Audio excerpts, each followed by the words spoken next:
Greetings and salutations, League of Lads fans! I am back again for some Losers Finals action. Did not intend to be casting this action tonight, but things happen sometimes. I am here an hour and 20 minutes late to the series. I was not available at the series start, but neither was our original caster, so I am doing what I can with what we have. We are here for game number 1 of the Losers Bracket Finals. It is Bouche on the Radiant side, taking on Vico is Smiling on the Dire side. Bouche are coming out after a very big Lads crown, coming off a victory. They beat whatever in the Losers Bracket semifinals. And now they're taking on Vico is Smiling, who are just coming off a loss in the winners finals against Human Extraction Team. I am messaging someone real fast, 2 people in particular, regarding getting a last-minute caster for this. But I am starting with game number 1. As far as I know, in real time, we are on game number 2, but I'm going to get the entire best of 3 from the top. We are on the game 1 replay right now. So that is what we are doing on this fine evening. I am casting with no delay, which is how you know it's an odd circumstance, but odd circumstances call for odd plans and odd reactions. So that's what we're doing on this fine evening. Yeah, look at the bands. We have Ricky, Tiny, Pangolier, Spearpicker, First Phase bands. Again, very expected stuff. A lot of respect being shown by both of these teams in terms of respect bans here, which does mean a lot of the premier meta heroes slide on through the banning phase as they would not usually do so. Lina 5-pick, Tree 6-pick come to mind. Both of these heroes often banned out in the first ban phase. But not tonight. Not tonight. Instead, we get Lina and Tree, as well as the signature Force, Lingus, Mars, and a Rubik, of course, on top of that one. So certainly quite odd how we got to this point in the draft, but these things do happen sometimes, so should be a little bit interesting over there.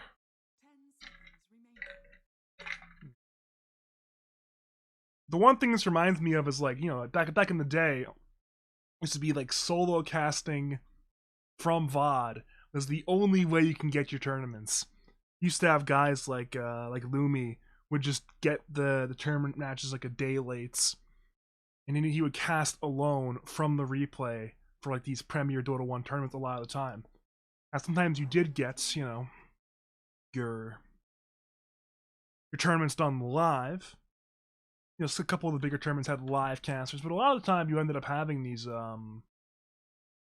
delayed VOD casts, so it's very rare that you actually end up seeing this nowadays, but again, I'm not quite sure where our scheduled casters were, so I am the backup squad at the last minute. It's not starting late, it's just that we did not have the original casters available. Not quite sure, not sure if something like an emergency happened, but we had no call, no show. I would have casted this right away, but I did not know this was going on until it was too late. And at that point, I was already working Pro Series 14, so I couldn't just say, hey, BTS, I'm going to go drop that whole job thing you're paying me for to suddenly cast an amateur game for free, so that's why I'm just here this late. But it is certainly odd circumstances on how we got here, but we are here. Looking at band second phase, it's Ursa, Tusk, Sniper, Marcy, Queen of Pain, Brood Mother. Again, a couple of respect bands in there. This is game 1. I'm starting from the top of the series. We are at game 1 right now. I did not check who won the game though. I purposely blocked my eyes from the screen. Let's kind of put this on, so I actually have no idea who wins this game. Do not spoil it, by the way. I don't actually know. Nor do I want my viewers to be spoiled either, but again, some respect bands being shown. Queen of Pain in particular, big respect band for Sui, but again, Marcy, also a respect ban. Ursa. Actually, Ursa's not really respecting. Ursa's kind of good. But again, it's very rare that you see Tusk get all the way to that second ban phase. But again, number of respect bans in the first phase have really made the draft a bit different. Ooh, that's a Hobbs Beastmaster. And, you know, Hobbs is really good at the Beastmaster. One of the heroes where they're just a gamer. You know, you see a number of these pro offlaners going for like the zoo sort of build, and right now Bouche have a very good team concept to do so.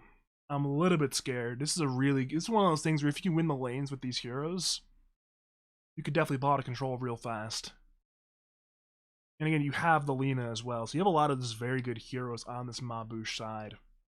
Vico was smiling, have a lot of high damage on a couple of their melee heroes though, so maybe you can just contest the nice, contest the last hits, get up and personal nice and early. You never know sometimes.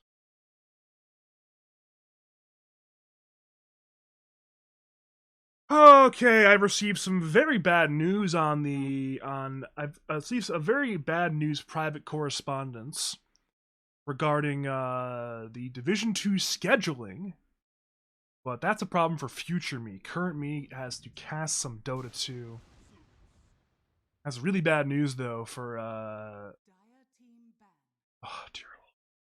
That's gonna be a huge headache for me.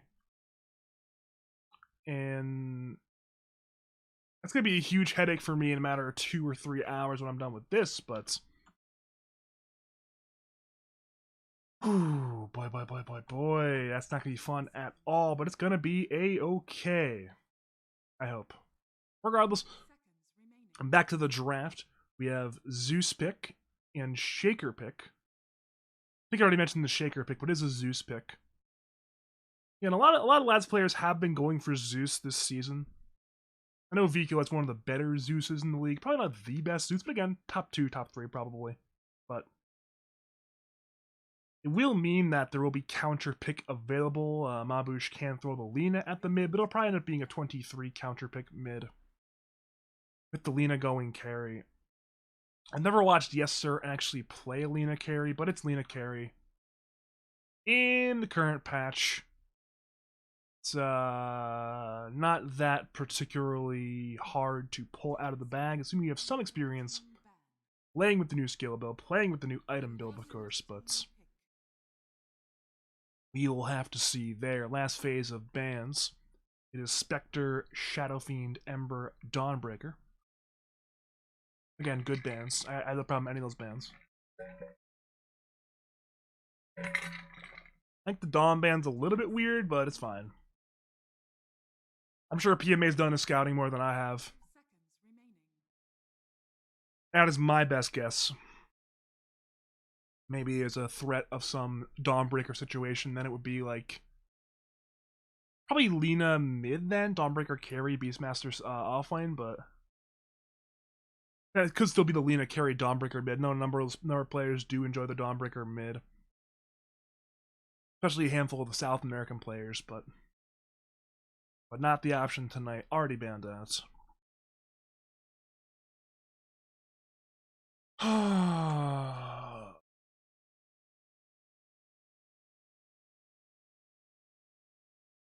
Regardless, we are on the last pick for Bouche. It will end up being the Lina mid. Hobbs says, you know what? I don't mind this matchup. My mid laner, Swede, does not mind this matchup. Lina into Zeus. I'll snap up that Lifestealer, put it on my carry, yes sir. It's a hero who can lane fairly well into Mars, lanes fairly well into Nyx, plays well into Nyx in the later stages of the game, and importantly as well is a lot of carries, right? Do not want to be in the lane against Mars when Mars hits 6. Ordinarily you hit 6 on Mars, and that's an opportunity to get a kill. And 4th as an offlaner is a player who loves to snowball off of kills. He loves to get active. He loves to get kills. Loves to snowball his game, take over this lane. But against a hero like Lifestealer, it's so hard to do. Because Lifestealer effectively has to make multiple mistakes in a matter of seconds to die against Mars. Unless you have like a super sick angle on a spear. Lifestealer always has the rage and then walk away option. And especially when you get 6, you have the rage and the infest. So you have multiple good defensive options into the Mars. So ordinarily you get 6 to use Arena, you kill the carry. Not an option into the Lifestealer. We have a Sven for PMA. Again, I'm not really opposed to this pick. I think it's a decent Sven pick. It gives the Warcry plus armor into the Lifestealer. Not a hero necessarily want to man fight one-on-one, but a hero who has some options in the matchup. He's a hero who can get on top of the Lina, do a lot of damage there. Really cause a bit of a problem on that front. If PMA is farming well and Sweet isn't balling out of control, I don't exactly know the Beastmaster Sven lane goes, but at the very least you do have the cleave, you have the stun. It can't be that bad of a matchup, but I still would assume Beastmaster wins. Actually, Beastmaster probably in a vacuum wins the lane, but it's Beastmaster Shaker into Tree Sven. Maybe with the Tree factor that suddenly, at least even if not a Sven favored lane slightly. Because, you know, Tree has like 95 damage, so. We will have to see. Overall, though, I think I like this Bouche draft better. Again, Rubik's just strong hero, Beastmaster, good hero for Hobbs. Lina, maybe the best hero in Dota right now. I think Vico and Smiling are going to have to outplay Bouche to win this game. Again, there's certainly ways you can do it. Just do well in 2 of these lanes. Take some key post-laning stage fights. Get some good stacks for Sven. But I think if Bouche and Vico and Smiling play equally well, then Bouche will win the game. Regardless, if you are just joining us, welcome to game number 1 of the League of Legends Season 11 Losers Bracket Finals. It is Vico is Smiling on the dire side, taking on Bouche on the Radiant side. My name's Badger. I'm joined by nobody on the Twitch chat today because it is a last-minute pickup cast. It's going to be A-okay, I'm sure. It's going to be A-okay. All is well. Definitely the intended way we did this, but we are going to naturally have some fun times with Dota 2 today. Again, very anticipated matchup here in the Losers Bracket Finals. Apparently, yeah, there's the chat. There is the chat, which I was asking some of the questions that the Twitch chat was asking earlier, but I'm not sure what's no spoiler, wait, the fact here, no spoiler. You do not spoil my game. But we are going to cast and see what happens. The fact that I'm not going to even mention it. I'm not even going to mention it. I'm not even going to mention it, but we are seeing a little bit of posturing right now from Vico is Smiling. They're currently 4-manning in the river sort of area, looking to grab. I can't draw my circles, but we're looking to grab these bottom side runes over here. 4th leading the way, and the Lifestealer can attempt to walk up and contest this, but it'll likely be the walk away play. Let it be a 2-rune for 2-rune trade. Yes, sir is just standing here. Not quite sure what he's up to at this point, but he is not going to walk on away. It'll be 2 runes for 2 runes, even trade there. I actually am interested in seeing how this Lina mid goes. I feel like I haven't seen Lina played mid in a really long time now. It's usually Lina carry in the current day, so I have to see how this one goes. But if memory serves, it is a Lina favored matchup. Both of these mids are fairly similar caliber. Maybe Vico's slightly better, but again, both very, very great mids and lads. Both probably like top 4 mids and lads this season. Both very good players, so should be a fun lane to see there.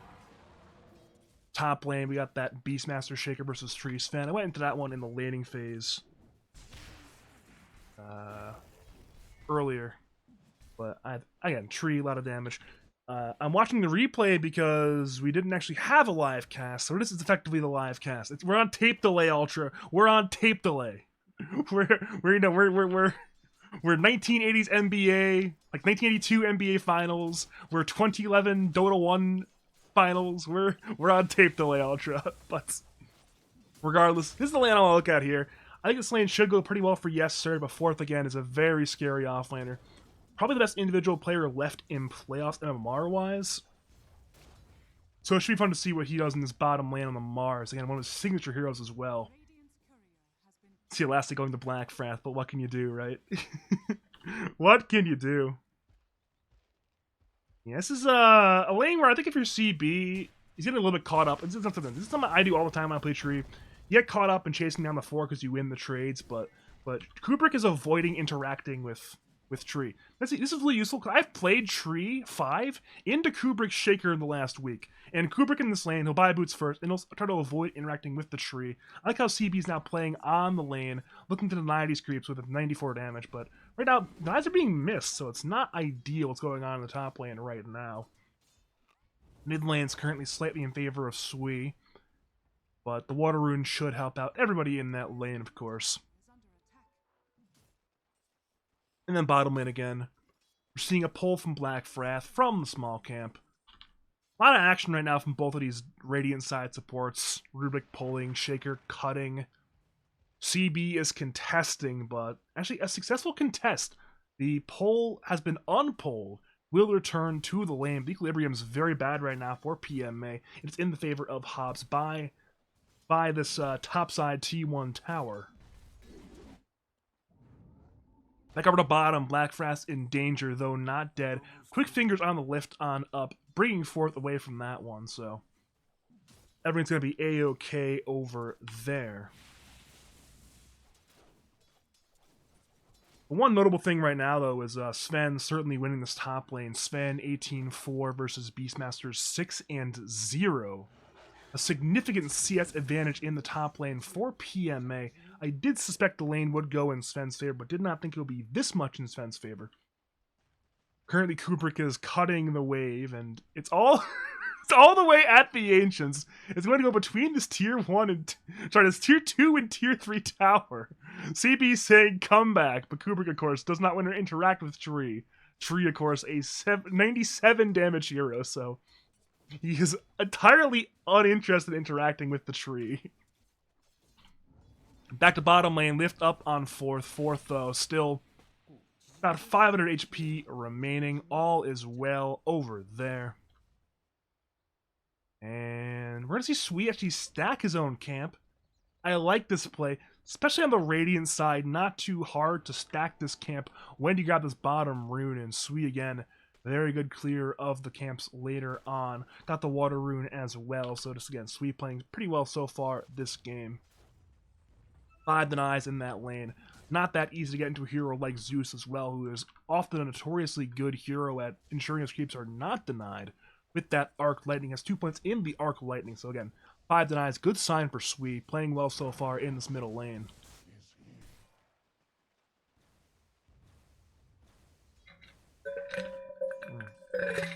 Just sipping some water real fast.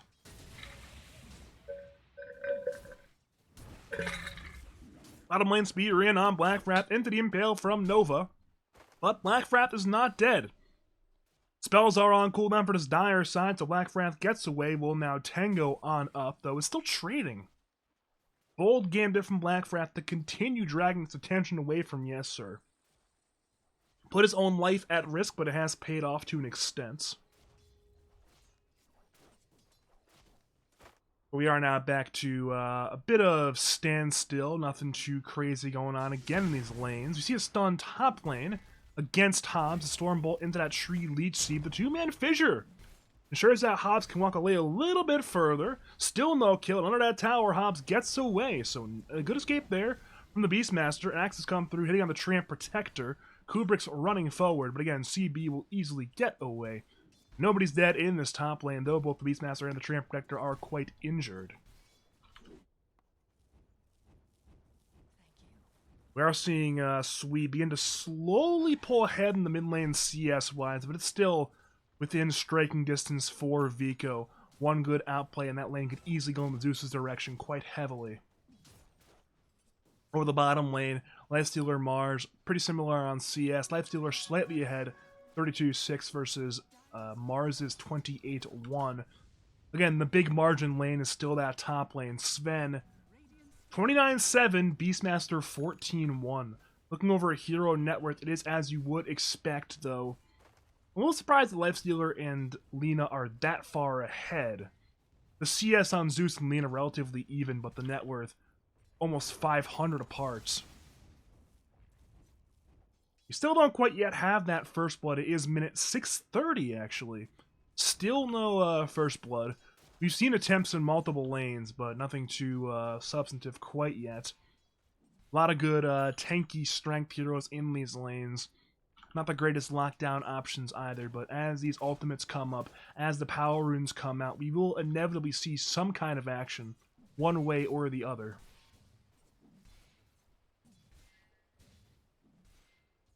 Middle lane again, wraparound gank from Kubrick, but Vico playing far backs. I think he suspects something is up right now. Looking at Dire Vision, they have not seen Shaker in a very, very long time, so Zeus is right to be a little bit concerned. But bottom lane, it's a two-man stun combination on Yes Sir Spear into the Impale, but Yes Sir still manning up, has the Infest, is playing near fourth now, Infest into that range creep. I mentioned the two defensive options into Mars earlier. That is one of them, the Infest. Saving Rage for later. Over to the middle lane, it's a Laguna Blade on Vico from a fissure after Kubrick. Vico is on the run and will get the Living Armor and walk away. So TPs were committed by Dire supports to ensure their Zeus is alive. Back to the bottom lane, fourth will get away as well. So again, multiple aggression attempts in multiple lanes. No success. No first blood. It's nearly minute 8 right now. Maybe I've been spoiled by a number of these high-octane, high-kill games, but now, here we go. Fissure on Vico, but with that heavenly jump, Zeus will jolt on away. Kubrick runs forward, Nova misses the Impale, Vico lacks the mana for his Thunder God's Wrath for now, and Kubrick's a little bit too tanky anyways, so... Again, Arcane Rune goes to Shaker. I'm sure both mid laners are moderately upset right now about that one, but that is how Dota goes sometimes. Top lane, Sven has gotten his 6, has popped the God Strength, manning up on those hard camp creeps. Now man's up on the Beastmaster Boars. Speaking of Boars, one gets denied by Hobbs. Seems like Kubrick wants to go top lane, had the fissure on the wave. I'm pretty sure he did not know he was under this Dire Side Observer Ward, but ultimately no harm, no foul. We are seeing Sui begin to hit the pre-stacked medium camp. It'll get stacked one more time.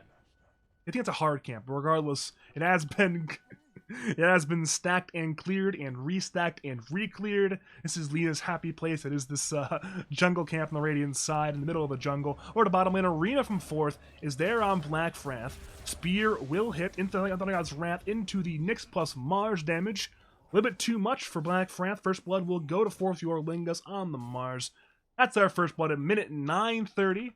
Might be our latest first blood of the season, actually. I don't know the exact stats on that one, but it certainly is quite the late first blood, especially by last damage. We've had a number of like 2 kill, 2.5 kill, even 3 kill per minute games, and well, this is not one of them. This is definitely not one of them.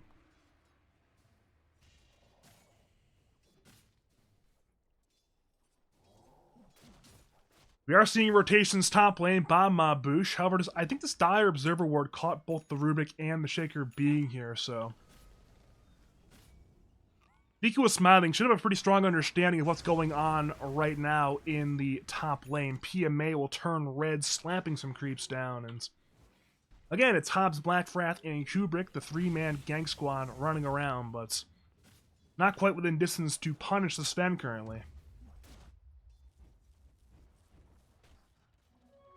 One concern is going to be Nyx's levels, but Nyx just got the tome, so he'll have his 6 pretty soon. Over to top lane, Lift on PMA, Roar to follow into the fissure. Sven currently 1/3 HP, CB trying to back him up. PMA cannot run, tries to fight, gets brought on down. Fourth comes in, rotating with the Arena. There on Hobbs. Hobbs is still pretty high on HP. Spear will hit. Jukin was attempted. Hobbs is still alive. CB gets stunned there by Black Wrath and Kubrick, and now it's Hobbs getting away.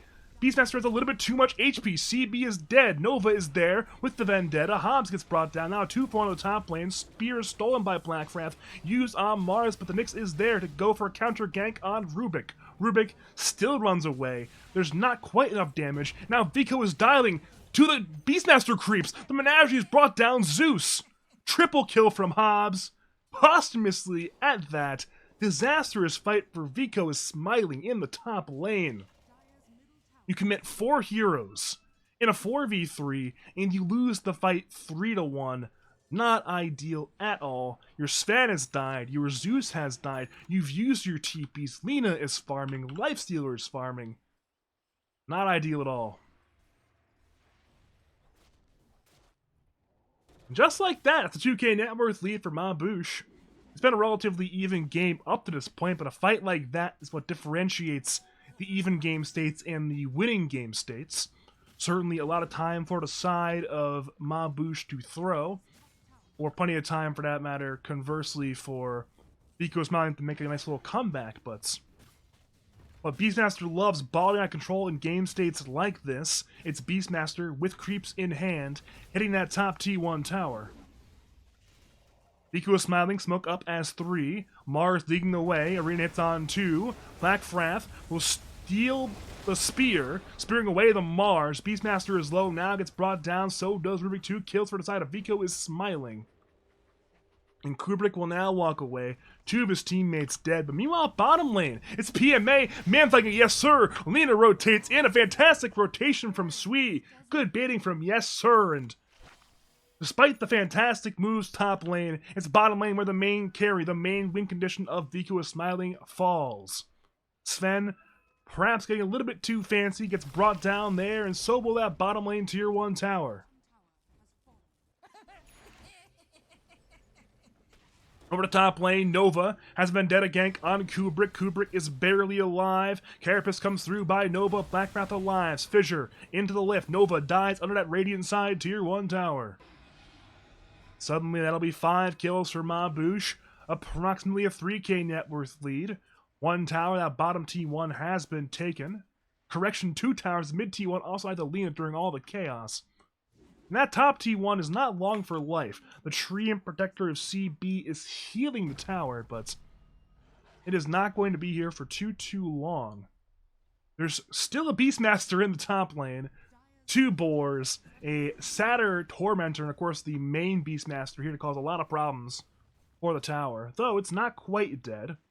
Hobbs will reposition with the wave for now. That'll be a re-engage quite soon, I'm sure.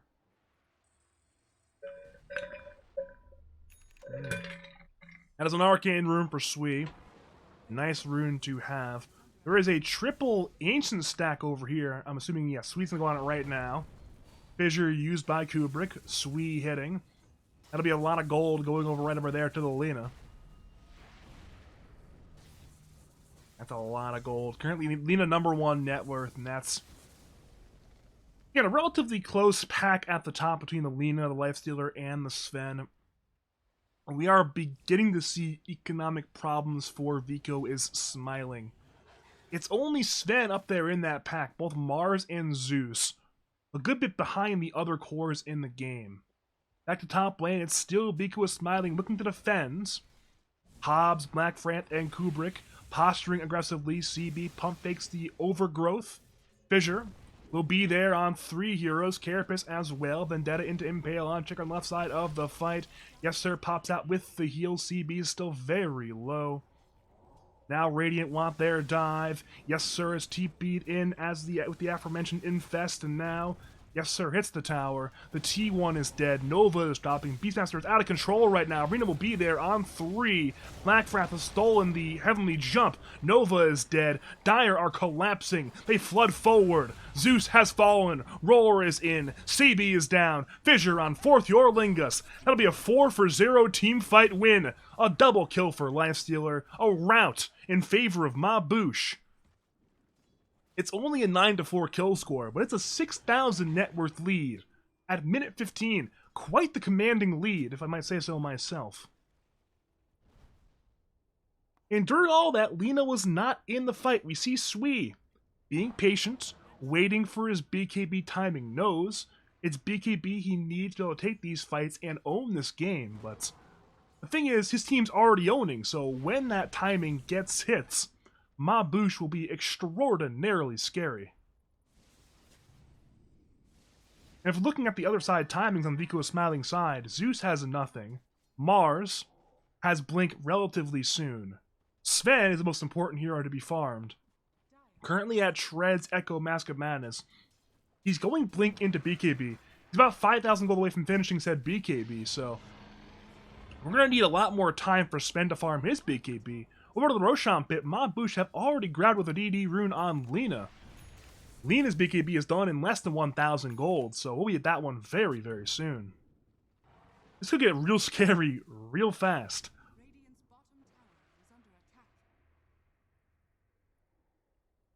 Right now, Sui walks into his own jungle, still looking to farm. Nova is scouting things out, but killing Lina once, let alone twice, could be difficult with the way that the Dire are positioned. They probably need their Mars.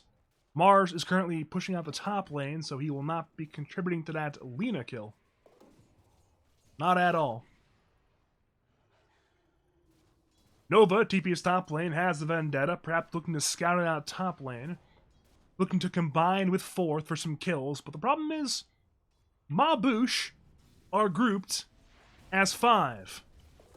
They are entirely together, and now they're diving Nova under his top T2 tower. Nova jukes it out for now, but these towers, they're melting. Fissure is there on Nova. Nova's half HP. Needs to be very careful with his HP at this stage. The top tier 2 is already dead, brought down by Hobbs with the Menagerie, and the outpost will be taken as well. So again, that is another objective taken, 2 objectives even, by Bouche. They still had immortality on the Lina for 3.5 minutes, so plenty of a margin to play with that Aegis, so. Lina's BKB is done. It's time to group as 5. There's still plenty of outer towers to grab. There's a tier 2 mid and a tier 2 bottom. Sven, of course, wants whatever space he can get to farm that BKB. He's 3,000 off. Over the top lane, Hobbs has run into Fourth. Fourth will TP away barely in time. Meanwhile, Sui and Blackfrath combine together, go on the Nyx Assassin. Easy kill for Lina and Rubik in the Dire side of jungle to bring down Nova. So one more kill for Bouche. 10th kill now. The net worth lead still 9k. The win probability currently 83% according to Dota Plus, so quite the large margin. But certainly not over yet. Vico, Bolt Smoke as 4. They want to go on Lifestealer. A hard kill to get, but if they get it, a massive kill. Yes, sir. Raid is in time, dodging the spear. He looks for the Infest and will get it into the Hellbear Smasher. Arena was committed. Overgrowth as well.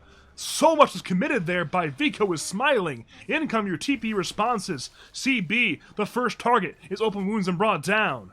One more kill for yes, sir. His 4th kill of the game, and just like that, the remainder of Vico is smiling scatter away. The fight is lost, and they use nearly every ultimate they have to lose that fight. So with that, Bouche know, hey, we can run down the middle lane. We can grab that middle tier 2 tower, and it will be very, very easy. A 5th outer tower taken now by the side of Bouche, and they won't even go for that bottom tier 2 tower. They're going to force high ground right now. The glyph comes through, but the glyph is early. The wave is not going to die. Vico is smiling. They are crumbling. Kubrick dies in the river. But more importantly, high ground. We see a siege. Where is the defenders? They're not here. This tier 3 is already dead. And yes, sir, and Sui are not done. Neither is Hobbs. Dire will glyph, refreshed by the T3 tower middle die, and now it's disengaged time. They've got a tier 3 tower. We are at over 500 net worth per minute lead right now. 11,000 lead at minute 20.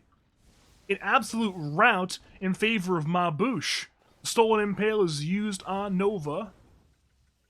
But at this point, Radiant still have a minute to go high ground if they want to force it. Sui still has that Aegis. It definitely could be, oh, there we go, Roar on Nova already. Nova's just dead. And now, we're back to high ground again. We're not even close to being done here. We still have another 30 seconds left. The melee racks already below half HP. The Menagerie of Hobbs remains hitting the buildings. Melee racks dead. The range racks will crumble as well. And there's still immortality. 19 more seconds for the Lina. We're still not done yet. It could be 2 racks. Top T3 will now finally get backdoor protection And with that backdoor coming up, perhaps Bouche will disengage, or perhaps they'll not. Backdoor's gone again. Fourth goes forward, Blink spearing the Lina. There's currently a Lifestealer inside the Lina. Lina turns into Tier 3 tower. LSA the Moonblade CB. CB is dead over to the arena. It's on Hobbs. Hobbs is absolutely fine. Back to Sven. Sven is running at Lina. Lina's still fighting. Lina only has one life. They cannot finish the kill. Zeus wants the bolt, but no. Lina walks away in time. Nova has Vendetta. Wants to kill. Never mind. Vico with the kill. There's a 3-man impale as well in the top lane. Echo Slam comes in from Shaker. They're on Nova. Fourth blinks forward. Nova is dead. Blackfrath is low, but Fourth is the one who dies first. Yes, sir, gets a triple kill on the Lifestealer now. He will rage and TP. Overgrowth is on cooldown. That will not get cancelled. So we see 2 buybacks used, one on Zeus, one on Shri. The top racks were saved. The tower was not. Bouche are up 14,000 net worth. A ton of towers, a full set of racks at minute 22. And at this point, it is Bouche's game to lose. An absolutely dominating position in the game that they're at right now.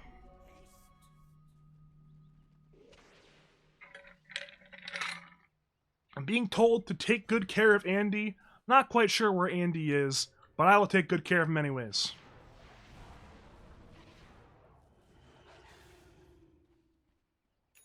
Question of the day now is, do Bouche wait it out for that second Roshan, or do they keep up the pressure?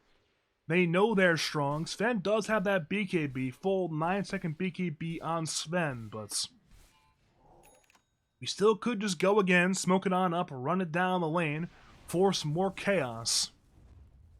And that will be the play. A 5-man smoke, but it was spotted out. Problem is, so has the Nyx. Spear actually brings Nova away from the Radiant side team here.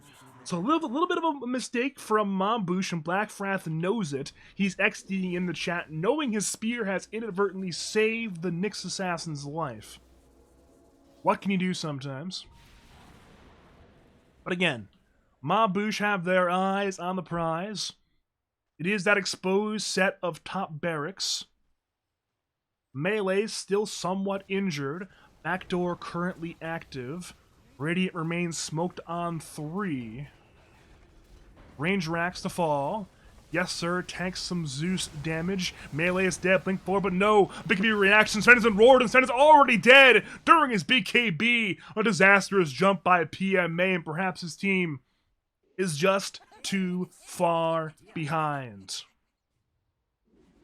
It's 17-7 in kill score. 17,000 net worth lead. Again, just an absolutely calculated showing by Bouche, winning this economy game so heavily, farming so much more of the map, taking the objectives, taking the buildings. This is just, it's not even a contest right now.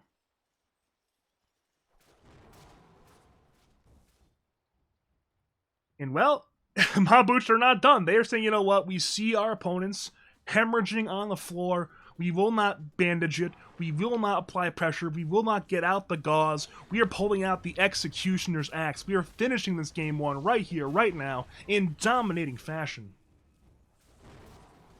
We're going to run it down the bottom lane and look to secure megas. We know Zeus has no buyback. We know Tree has no buyback. Currently, it's only Mars on the Dire side who has a buyback. Yes, sir, Rages. Bot T3 already dead. And the glyph will delay the inevitable. But again, this defense is very difficult. The wave has not been cut. The creeps are coming in.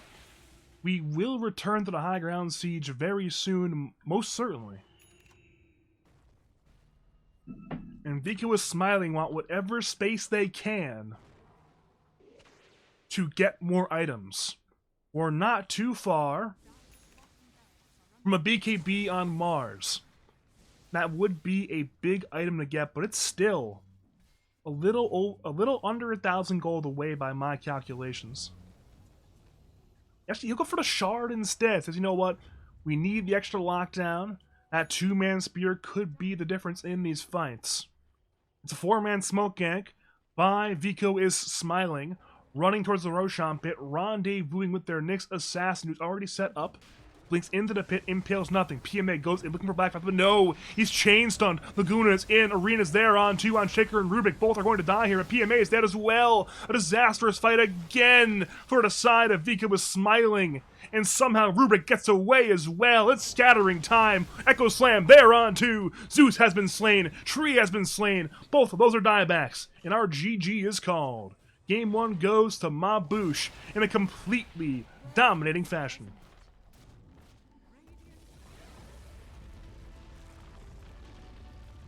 Whew.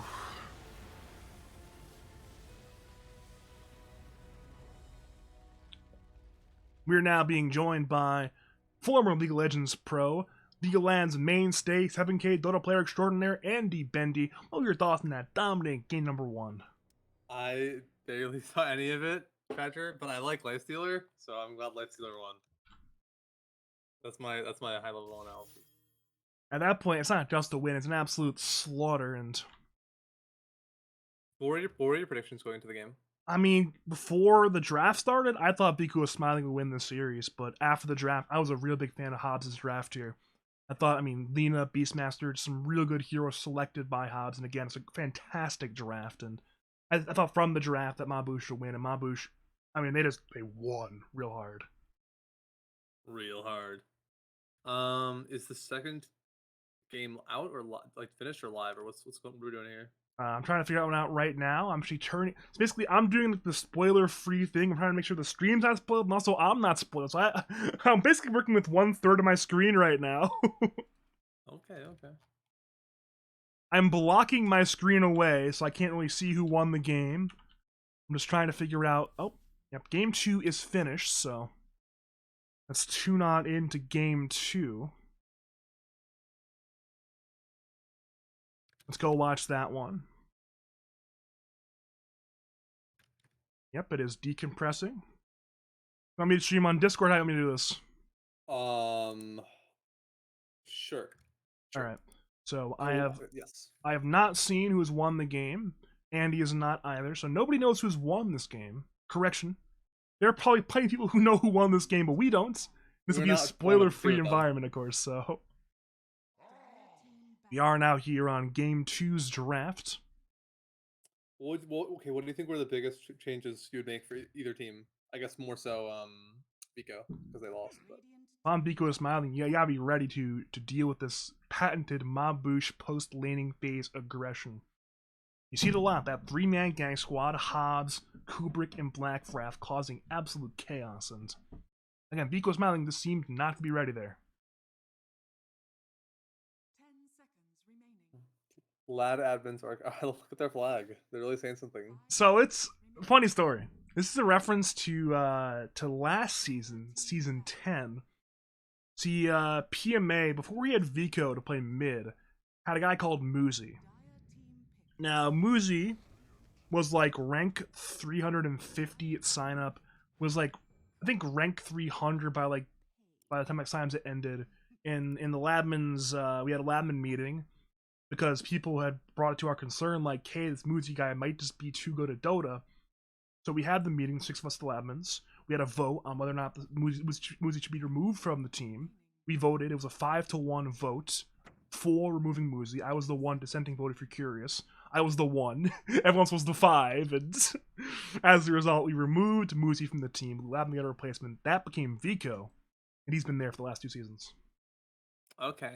There's some backstory here. But PMA, of course, not happy with, the Labmans removing his fucking players, so he put this banner on his team and has had it there for the last 2 seasons.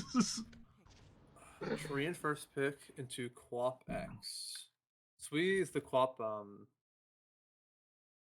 extraordinaire. I don't want to say pony, so extraordinaire, right?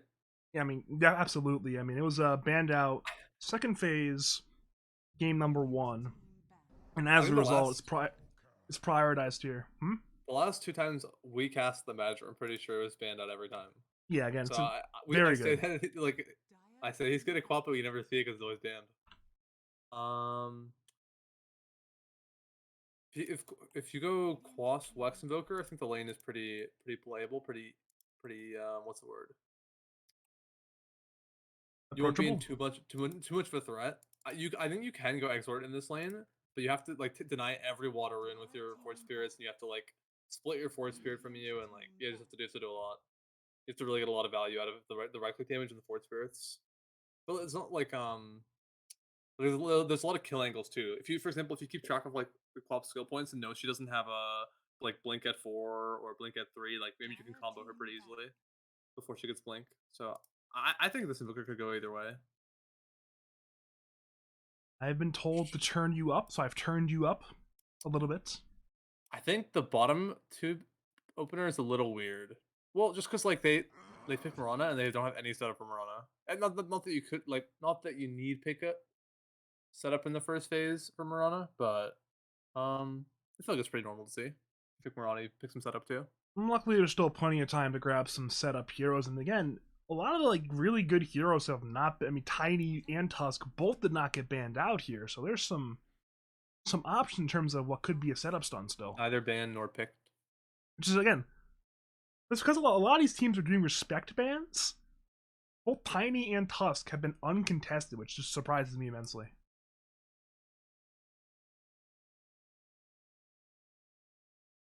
There's plenty of time to grab either Tiny or Tusk. And we will get Shaker instead, so technically a stun. Perhaps it'll be Fissure into Arrow as that stun combination for Bouche. Who is playing the Mirana and who's playing the Shaker? It's going to be Kubrick on the Shaker and Blackfrath on Morana. Okay. It's not a guarantee, but I would do like 90% chances that. All right. No, that makes sense. I was just wondering if cause I was pretty sure it wasn't a core Shaker because I don't think Carl plays a 3 or Hobbs. I don't think Hobbs plays a 3. So I think like yeah. I was curious if they had another place to put the Earthshaker. You think about Hobbs heroes, it's like not Shaker. It's like Yeah. Beastmaster, Viper, Venomancer. Those kind of heroes you think about anything about are Tidehunter, Batrider. That's what you think about anything about Hobbs, not Shaker. I know Shaker. Fourth is a big Shaker 3 player, but Fourth is not playing the Shaker because he's on the Radiant team.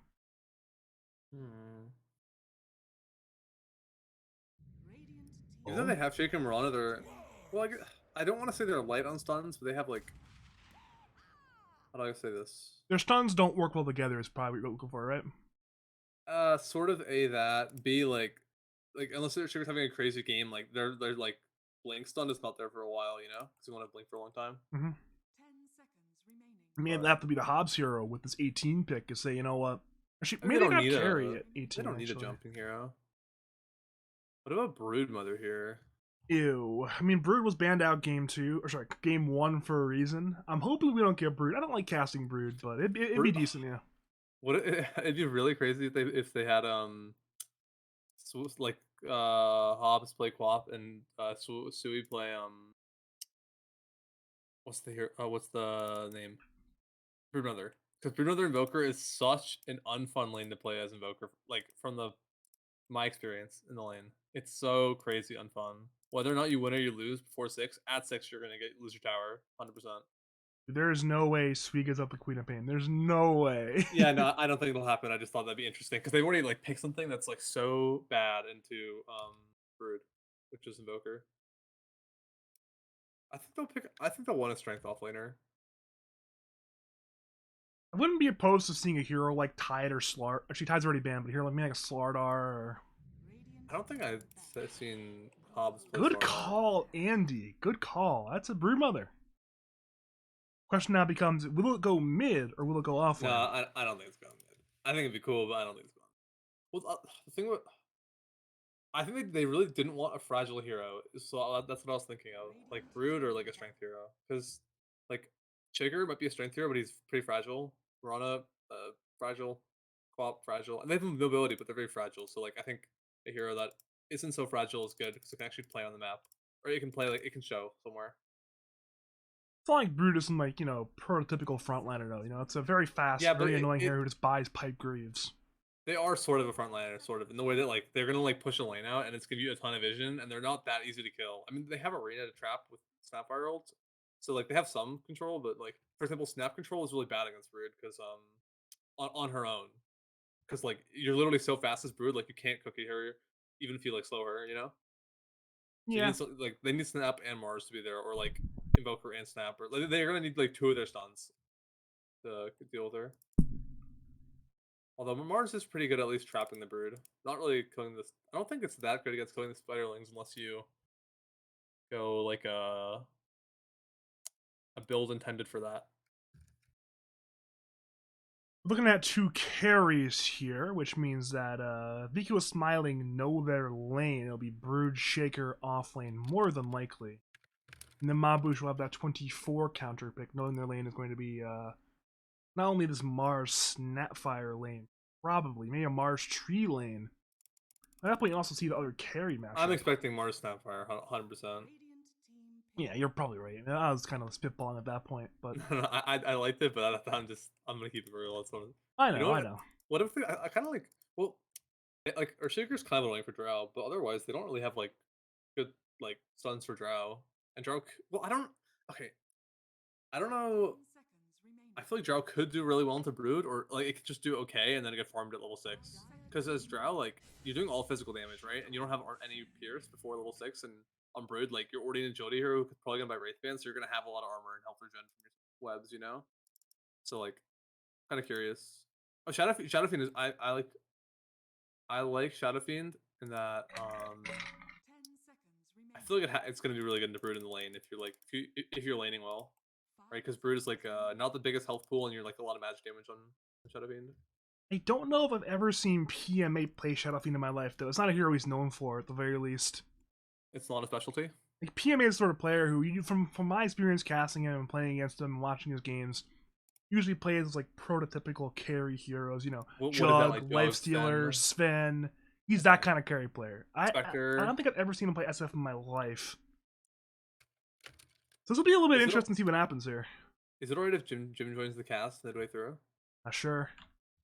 Okay. Let me invite him to the group chat real fast. We need to make a group chat, but He's I think he's finishing a Dota game himself. yeah, let me just add friends to DM. Oh, Morphling. It's a pretty good Morphling game, yeah. And he'll get there when he gets here. Yep. I like Morphling here because I agree. Morphling, like Mars is like not actually that good at killing you. Like it seems like he'd have a lot of burst damage, but like it's pretty predictable. Like for example, if he starts with his W, he can't instantly Q if like time, and then like you can get range drops if he's accessing the sphere, and it's like I just like Morphling. Also, stealing Mars' spell is really good. Invoker spells can be usually pretty good. Snap spells are pretty good if you have mana. I don't know, just like there's a lot of good spells to steal. I like it. I mean, it's one of those things. Unless Morphling gets super owned in lane, I think it's like a pretty free morph game. But no, I mean they have stuns. Like for example, they have like Mars into Invoker combo, or they could do like any stun into Shadowfiend combo. Well, like they actually do have like either one shot combos or like ways of sustaining the crowd control chain. You know, like if they do any stun into Shadowfiend ult, like yeah, I think they do have okay ways of killing him. Right, instant stun into like more stuns or pure damage, but like it's just good. It's just good even ignoring all that. I definitely prefer this Bouche draft. I just think again, I like the matchups here. I just like the matchups. What are your thoughts? I'm almost always rooting for Brood because Brood is the kind of hero where like let's say you took the average skill of your lane and between your two partners, right? You took the average skill of their lane, and that's like usually how most lanes go, right? Brood is like it doesn't really matter because as long as the Brood player is like it's like okay, and then they know how to play Brood, like most of the time they won't get punished hard enough, and at level 6 they're just gonna like take over the game, even if it should be a really tough lane, because you really have to punish Brood before she gets to like you have a very small window to punish Brood, and it's not like she's like a super like she has pretty good armor, pretty good health regen, you know, like yeah, it's not super easy, even if that's what you have to do. Like, I So really want to root like, against Brood, but I just can't this game. It seems like a really good Brood game. Yeah, I mean I like both teams' drafts, but I usually feel like Brood is like really strong in general. All right, if you are just joining us, welcome to game number 2 of the League of Lands Losers Bracket Finals. It's Vico is Smiling, who lost game 1 on the Radiant side, taking on Bouche, who took game 1 in completely dominant fashion on the Dire side. My name's I like Badger, and I'm the. joined by the great Andy Bendy, and hopefully we'll be in for a good game 2. Hopefully a better game 2 than game 1, because game 1 was just slap, slap, slap, beat down, beat down, beat down, and I'm hoping for a more competitive game.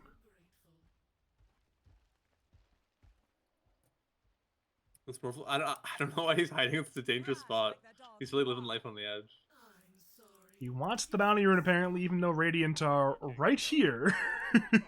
they're, they're ready to contest. Okay, he's not going to walk away. He's not going for that one. And just like last game, it will be 2 bounty runes to both teams. Nothing too wild and crazy. Fun fact, first blood game 1 was about minute 9:30, so that's the goal of game 2. A sooner first blood than 9:30. That's all It's I doable. want. It's doable. Oh, absolutely. Okay. I mean, there's plenty. There's still 9 more minutes left. I don't really love when trees start stick, but maybe that's better now. I don't know. I really like salve. Salve tangos starting on tree because you can trade your full health bar away, and because of the way your passive works, where you heal more in trees, you go to the trees and you salve it back to full, literally in like 3 seconds. So like you can just trade your whole health bar away, and it's like there's no downtime in the lane. Okay, so he is going Wax. I mean, that's pretty normal. He can get a vessel for Morphling. He can set up ganks. I honestly love Exort Invoker versus Morphling, just because like the Morphling either needs to pay like put some brain power to not dying, or you might just kill him by accident. Vico is manning up right now, but still no kill on Sui. Sui's a little bit too healthy. Die in this case. He's a lot of denies. Yeah, I'm 6-2. surprised Sweet started with Dagger. Would you expect Scream there for the range creep secure? I think a lot of time, yeah, people go like even in lanes where like it's a melee hero and you could dagger them like off cooldown, like it's not like super mana efficient rank 1, and you usually want the range creep more than like yeah. So yeah, I would expect Scream. We're at the point now where it's a very good chance. Yeah, he has 2 points dagger, 1 point blink. Whoa. So still no Scream. At that point, he definitely needs to blink, not that or cold snap combo, but I guess if you're committing for the 1 point dagger, then it's better at level 2 dagger, but it means no Scream. Is he doing a bottleless build, or does he have bottle in the crow? That is I'm looking at no his, bottle, like, no bottle. Is this a common sweet move? I'm not entirely. I mean, honestly, I'm not entirely sure. I don't really watch the mid lane too heavily, but we did miss first blood, top lane, fourth, and Nova combined to bring down Yes Sir. A fantastic start to the lane. Bit better than last game already, which is always a great sign. If you're a fan of Vico is smiling, they're on the board. A lot earlier than last game. Morphling is like the quintessential, like you could kill him once or twice before he gets points in like what is it? Shift, and then Waveform, after he won't shift, die. everything. Yep. Yeah. Well, mostly shift, I think, but waveform too. At the It's point like he now, might die. He can die level 1, and he might not die for the rest of the game. I believe he was 2 when he died this time, but again, similar principle. No waveform, 1 point in shift, so not very durable. Shift is just you have to really use it early and like stick to it. If you want to not die at level 1. Sometimes you just die. Yeah, I mean his last hits are fine. Rotation mid lane by Kubrick. Vico pops the Fairy Fire, but there's no way out of that death. That's a kill for Sui right away. Secured by Kubrick's Fissure play, so good rotation there by the Shaker of Kubrick, and just like that, it's now 1-1 in kill score.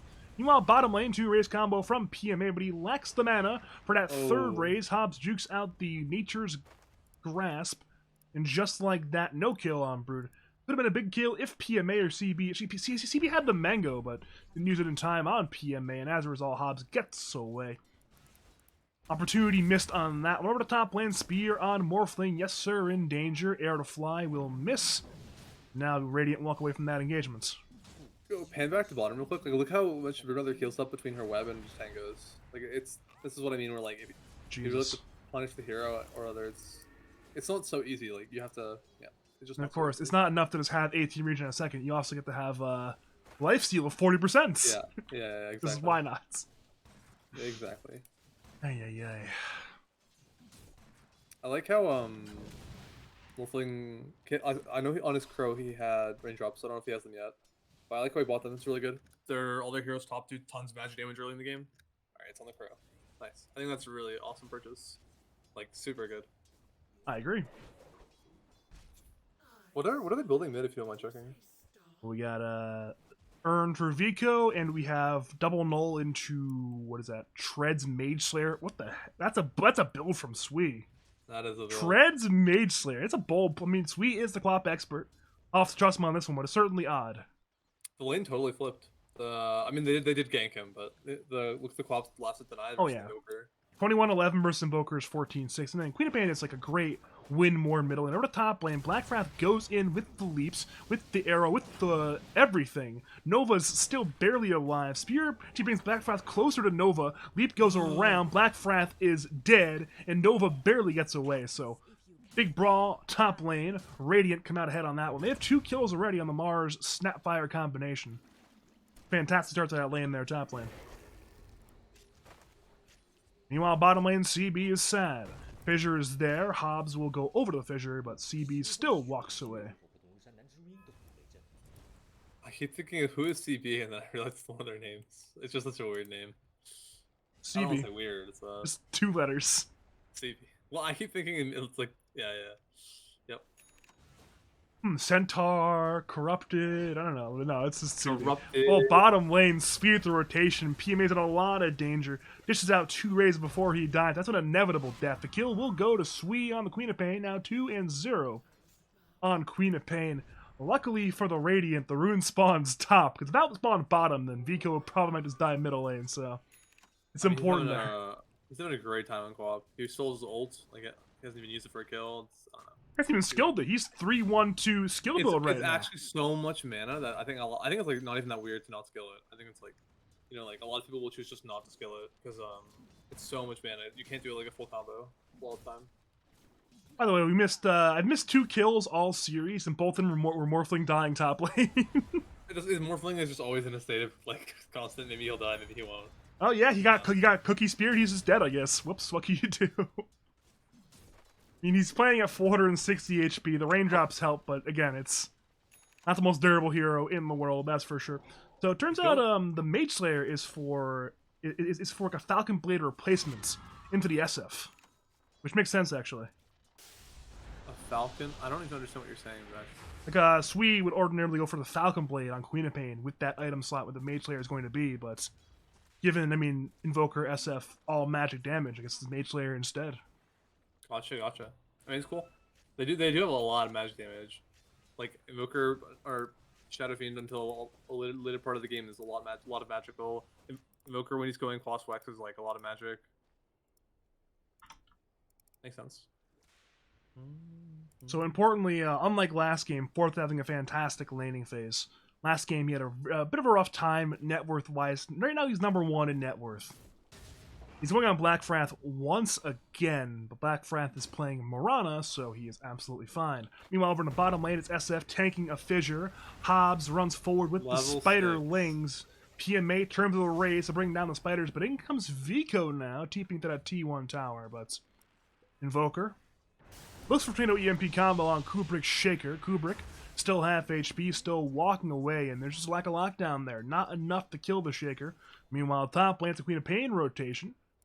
Nova jukes out the dagger. Fog stops that cast from going through, and Sui does not want to dive that T1 tower quite yet, so both mid laners go for the rotation.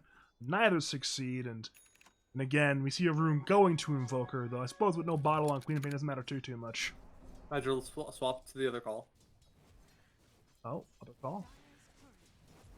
I have joined the other call. I have turned on my screen share. Middle lane EMP cold snap on Sui, but Sui is still mostly fine. Meanwhile, it's bottom lane with CB in danger. Fissure from Kubrick. CB turns. Hobbs walks away.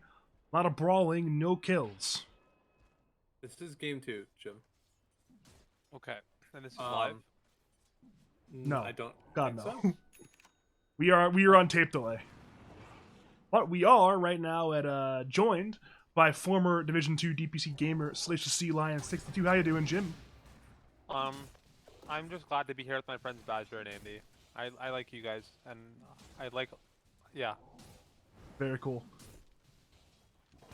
We got brawling going on in all three lanes right now. Lead forward by Marana. Morph and Marana are a little bit low. Hobbs gets away bottom, but his middle lane with a fissure from Kubrick. Sui man's on up. EMP Tornado is there. Sui is nearly out of mana. Dagger is in, and Vico will get away. So despite there being brawls in all three lanes, nobody dies.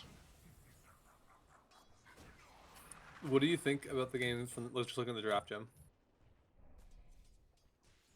I like Radiant's draft a little more. Yeah. They've ways of catching. They Brood needed like their mid like needed to have control. I think that like their heroes aren't very good with the, like this quap mid. It's not like they're. What the hell? They have a lot of damage and stuff. Sorry, I got another Discord call and it was giving me a rating here or something. That is Discord for you sometimes. Black Wrath just got 3 bounty runes, just to point out. It's only 10 minutes into the game. What? That's literally every bounty room but the minute 0 bounty room just there. Nobody's been there. I will say this: how is this Invoker so far behind? Oh my god. He was owning, and then I don't know. He got ganked one time, and he was getting owned at that point. It went like 100 to 0 almost. Well, we see Hobbs scouting it out bottom lane. CB and PMA are going to be in danger very soon. It's 4 on the Bouche side, rotating towards the bottom lane. Only hero not there being the Morphling. PMA and CB both have TPs. PMA mans up with the raises, but it's Fissure into Arrow, into Shadow Strike. That's one dead Shadow Fiend. Sapphire comes in, the Mortimer's Kiss is looking to turn, and we'll get it be 1 kill on Sweet at the very least. Meanwhile, there's Arena on Hobbs on the north side of the fight. Hobbs is still juking it around, though. EMP drains mana of the Brood Mother. Kubrick has a 4-man Fissure, and with the 4-man Fissure, Hobbs will walk into the trees, getting away from that danger. It ends up being a 1-for-1 trade. Bottom lane, a middle Queen of Pain for a carry Shadow Fiend. On a totally unrelated note, I like the build on Brood. It's like tanky kind of build. I like it. Yeah. I think they needed a frontliner.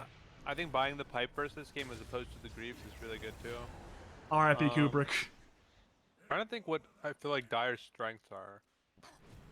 Apparently it's this right now. It's going after Nova in the Radiant side jungle. Correction, that's not a strength. That's a weakness suddenly. Wait, is Nova just dead? Wait, he's just dead. He is dead to the dagger. He's trying the cheeky little deny. Unfortunately, it did not work. A lot of, there's the living armor as well, which may have been a problem keeping him alive there. May have been miscoordination on that one. That's a hard thing to coordinate. Usually it's like, oh, I want to keep my teammate alive. It's like, no, I want to die. Please let me die.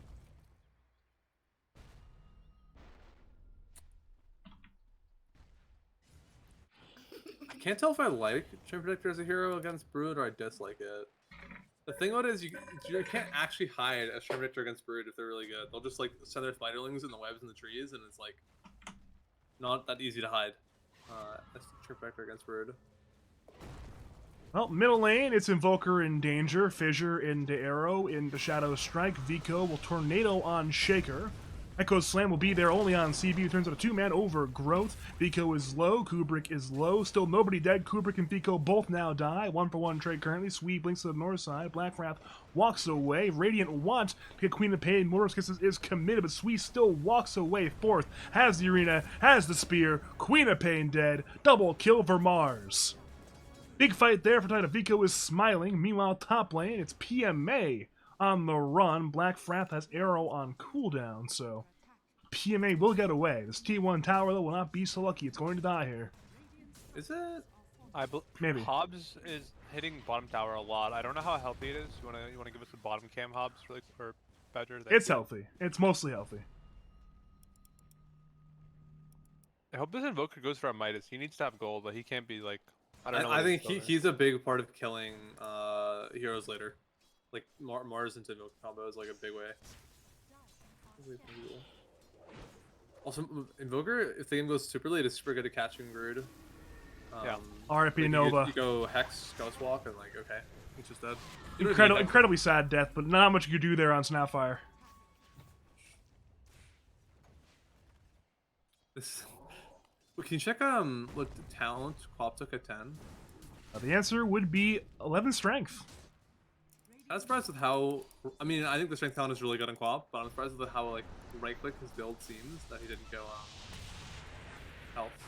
Well, Kubrick damage, is damage, dead. damage. Blink in by 4. Set up on the Tornado EMP from Vico. This makes sense. I mean, Radiant have a lot of damage, so every little bit of strength helps. That's 220 HP. Yeah. I mean, the strength is like it's a really good talent in Quap. But he's building a lot of like stat items and right click items. Well, 4th is not done yet. Arena is available. Soul Ring up. Blink Spear on Yes Sir, who did not morph in time. He's brought down by a 2-ray salvo from PMA, though 4th be the one who secures the kill. Once Morph gets enough items, it is a really good Morph game, and they haven't really interacted with him. I'm a little surprised that the SF like is farming neck and neck with Morph. Like, well, this time it's Black Frath in danger. He'll attempt to survive, but that's not going to work. You're saying, Jim? I just don't really know how they're both getting the same amount of farm out of this. I feel like you should I feel like SF should just have more farm if both are just evenly, like they've been in the same lane together forever, and somehow the Morphling has been getting the same amount of gold out of it as the SF has. Even though the Morph has died 3 times, he's not like behind like really at all. Like 600 gold is like nothing. Or not nothing, but it is overcomable. We are looking at a fight once again in middle lane. Cookie will miss, however. Double DD is denied by Black Frath. Everybody's sad.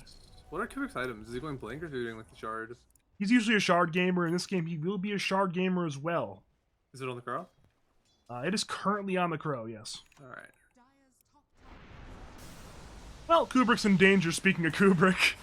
He's now low on mana, though has 10 stick charges, so... Sunstrike will miss, though it would not have killed anyone. It's level 1 Sunstrike, so that would not have been enough damage. Meanwhile, it's 4th, finding a spear on Yes Sir. Kisses are on the way of the arrows there to stun the Mars as well. Yes Sir walks away, Black Frath walks away, Swede blinks forward. Vico wants to engage, but Dire will disengage before he can engage. Both teams use spells, nobody dies.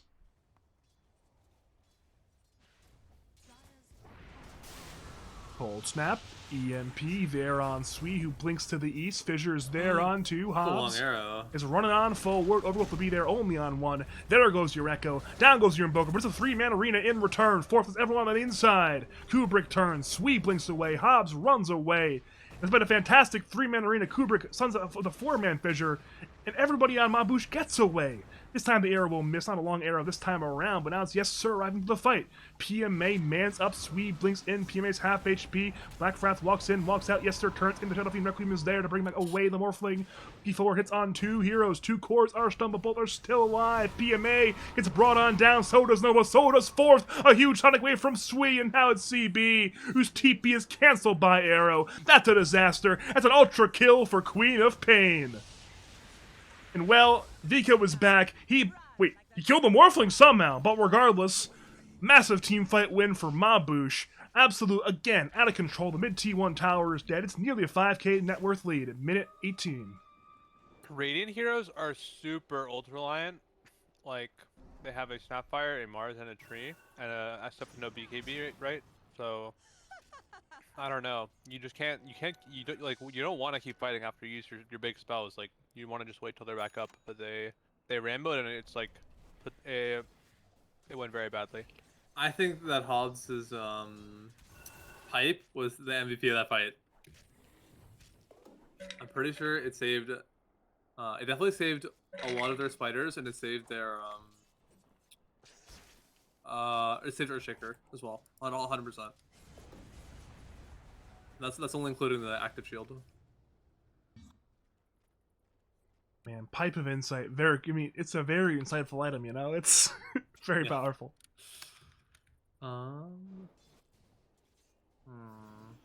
Voker isn't going a Midas. He's gonna be a really, really poor this game. It's no full vessel either. It's only the raw urn for the cold snap combo. Yeah. Usually you expect either either the Midas or the full vessel. It's urn, Witchblade, BKB. What's your thoughts, Andy, about that one? I like. Not good. I think his build is really fun, but I don't think that this is the game for it. Well, speaking Like- of really fun, Fourth has blinked away from his own arena. The Ogre's neutral creep actually stuns Kubrick. Cold Snap is there on Shaker. Sunstrike will hit, though it's a very low-level Sunstrike. Fisher is there on 2 into an arrow on Invoker. Invoker is very stunned, though still currently alive. Queen of Pain and Mirana both engage. Invoker is brought down. Radiant want the trade. Sweet blinks forward, BKB in hand, hitting the Mars. CB dies to Morphin on the south side of the fight. So again, 2 more kills. Nova will TP away. It will be successful. But again, 2 more kills for Bouche, and they're not done yet, because Hobbs is just being a spider. Bottom lane, Nova nearly dies. Pima is forced to TP on in, and now the spiders are going forward. They're now brought down, but Hobbs is just a broodmother. That's 3 heroes' attention grabbed to the bottom lane. The tier 2 tower is nearly dead, and Brood's absolutely fine. Just brood things. Yeah, that's pretty accurate analysis, Andy. Radiant is doing the thing where their melee heroes don't carry dust, and then they repeatedly lose fights and miss kills because of it. The thing. Radiant should get some more dust. They should go buy dust and use it. Mars needs to carry dust. I mean, having a Snapfire, like, Snapfire's not gonna be. If Snapfire's in melee range, the other person's already messed up. Like, their opponent is already messed up. Well, Vico may be in danger top lane. Detection is now there. Dustman used by Black Frath. Arrow, not even needed, just there on top of the corpse. The tip comes through, so it's 1 more kill for Sui. That is his 11th kill of the game on Queen of Pain. And this T1 tower is a very sad tower. Bloodthorn incoming. On Clop, yeah. Yeah. Not too far away. What is the Morphling's second item? Or what is he going for? It is Manta Falcon Blade into Scotty. Scotty seems fine. BKB might be pretty good here, too. Kind of. You know what gives more stats than BKB? Scotty. That's my thoughts. Yeah, that's true. I don't really need to have more complicated thoughts than that. It's just accurate. That's all. It's a very accurate thought. We're at the point now, it's an 8,000 net worth lead for Bouche, and they want to extend their net worth lead. The 3-man smoke from the middle lane, though opinions are currently split on where to go. Moonlight Shadow has been activated. Sui blinks to the southeast. We're seeing a 3-man movement towards the Radiant side bottom lane. Fourth and CB sit under that tier 2 tower. And it seems like the gank may miss. Sui still wants to fight, however. DD currently half duration active. Vico has been spotted on the low ground. Arrow! Not going to hit. Sui is forward. Now it's forced to be KB. Kubrick has the fissure, pump faked it and canceled it, so Sui commits his BKB, gets no kills, his DD will end, and P-Man Company, they know it. They'll smoke up as 5 into their own jungle. They see Earthshaker. They want a bigger kill, perhaps the Morphling. Arena there on 3, Spear on Queen of Pain, Kisses on the way, Sui is going to die, and now it's Yes Sir turning into Morphling. Tornado hits on 1 hero. PMA will now BKB in mana to bring down Kubrick. Fourth is low on HP. Yes Sir is forced to waveform away. It's now a trade, currently a 2-for-1. Hobbs seems to lack spiders right now, so it will be a fight win for the side of Vico is smiling. However, they're only putting a small dent in his current net worth deficit. Still a 9k net worth disadvantage. How much did Clop give over in gold? You can look at entry real quick. I think it'll still be on the left. Yeah, 1,100. Even with literally 1k just from the Clop, they're still down a lot. Damn. I think this Quap needs to buy Gleipnir, or preferably they buy a Hex. I feel like Dire could really benefit from just some more stuns. Like one more, like a Hex would be really good for them. A set of stun. Yeah. You know, we're not going to get Gleipnir and Hex. You know what we're going to get instead? Satanic. I like Satanic as well. It's very fun. It's cool. Someone who actually buys Satanic on co-op sometimes, like, I mean, it's decent item in some scenarios. I think here they just really need a hex. I mean, they're so far ahead that the shit doesn't really. Oh, I'm sorry, Badger. Excuse Oh my no, language. whatever will you do? Cursing on my very low revenue stream. Whatever will I do, Jim?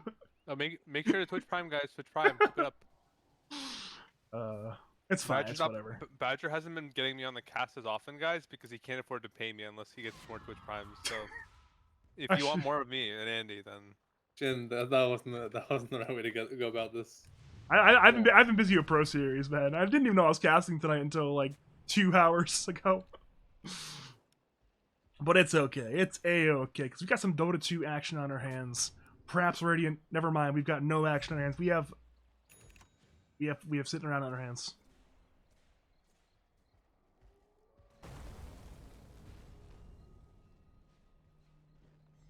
You think awkward silence we just had there.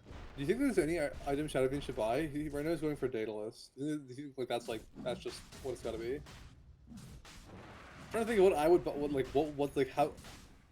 Yeah, how can they keep spoiling a fight? I feel like Satanic wouldn't be bad on Scotty Shadowfiend either. I mean, it's like a really good Scotty game, but you do need damage, so. That's a long arrow. Hit on Shadowfiend. Oh no! Dire Flood on in. Mars is there. Tree is there. But SF is not. That man has fallen. Queen of Pain, man's on up. Marauder the trade, but in comes a big bad Morphling, turning into Invoker. Queen of Pain is low. Now blinks away. CB TPs successfully. Meanwhile, fourth brings down Queen of Pain. Kisses remain on the way. Now canceled, I believe, by just Snapfire dying, and now it's a fissure. Stolen. Correction, just there on Shaker, there on top of the Mars. Mars will get run on down. Double kill for the Morphling. That was a 2-for-3 trade in favor of Bouche, but notably, that is now a free Roshan for the Dire side. It's hard to defend this. Invoker and Snapfire are not the heroes to try this. Cookie is forward a little bit too early. Nova will perhaps get punished. Roshan's still alive. Who grabs the Aegis? It'll be Morphling. It's a snatch. But it's still 2 lives on Morphling. And well, that's a dieback on Snapfire. Vico will barely get away, and our net worth is extended to 13,000 gold. And again, Bouche looking real clean right now. Honestly, that arrow probably just won them the game. Yeah. Like, the game kind of just ended with that arrow. That arrow put in crazy amounts of work. I'm not saying they couldn't have won the fight, but the fight was already won once the arrow landed. Yeah. Yeah. They didn't have they didn't have a ward on that hill, did they? Or was it up from smoke? Yeah, that hill. That's a fresh ward. No, I meant like did Radiant have a ward and it got killed, or did Radiant just not have a ward in that area? I don't remember at this point. All right, it doesn't matter.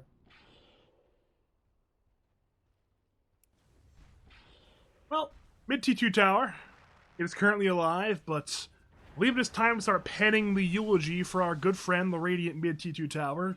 Speaking of eulogies, it could be Mars' eulogy in the bottom lane. His TP is on cooldown for 37 seconds, so barring a miracle, Mars will die. Fissure into arrow, into right clicks, into a very dead 4th Yolingus. Oh, he doesn't have buy. He doesn't. Oh, he doesn't have. You were right. He does not have buyback. Did he just buy out? Wait, can you check his stat? I guess he had to have. Yeah, but at this point, it's another kill mid lane as well. Nova is dead, so now it's. I thought he had 1400 in the bank. Where is he? Shard, Andy, Shard. Yeah, he just bought Shard. Oh my god. And we're not done yet. CB is forced to overgrowth on 2, but in come the cavalry. Blink, Echo on 2, waveform forward. 2 more kills, a 4 for 0 across the map. It's only PMA, the carry on Shadow being pushing in the top lane. And well, I guess Yes Sir will not get his Satanic for a little bit longer. The courier has died, but I'm not quite sure it matters. Bouche might just be too far ahead right now. You know the bright side, right? What would that be? Their death timers are so low. That's not a good price side, though. I mean, no, it is. They would, if their death timers were like pretty high here, they would just because they didn't buy it, they would have fucking lost. Or actually, first, I mean, if you're down by that many levels, that's not a good sign, though. That means you're losing. Yeah, but like, they just forced forward the Mars. Who's force staff? Whose force staff was that? Was a brilliant force staff. Whose was that? Black Breath. I think Black Breath. It's available. It's available. Was that? Is that a Radiant force staff? It was! Oh no, it was a Radiant Force staff! That Oh, wasn't brilliant, no. that was disastrous! And now it's Waveform and Queen of Pain both going on Invoker. Invoker's already dead. CB is getting run down as well. He'll get forced as well to the fountain. But no! Queen of Pain killing Tree at the foot of the fountain. There's our GG call in an absolutely dominant fashion. Bouche take it 2-0 over Vico with Smiling. And they have a date with Cuban Extraction Team in the Grand Finals. Who's on Cuban Extraction Team? Mr. Lens, Flying Nightmare, Shane, Reed, Diesel. Yeah, that's the team. I don't. You know how the game just like kind of ended? I feel like Radine had really good high ground defense tools, and they all just chain fed for like 2 minutes, and the game ended. They have Invoker, Mars, Snapfire. They could have. Yeah, I feel like they didn't chain feed. They definitely could have like pulled a comeback from their nice high ground defense. Very real possibility.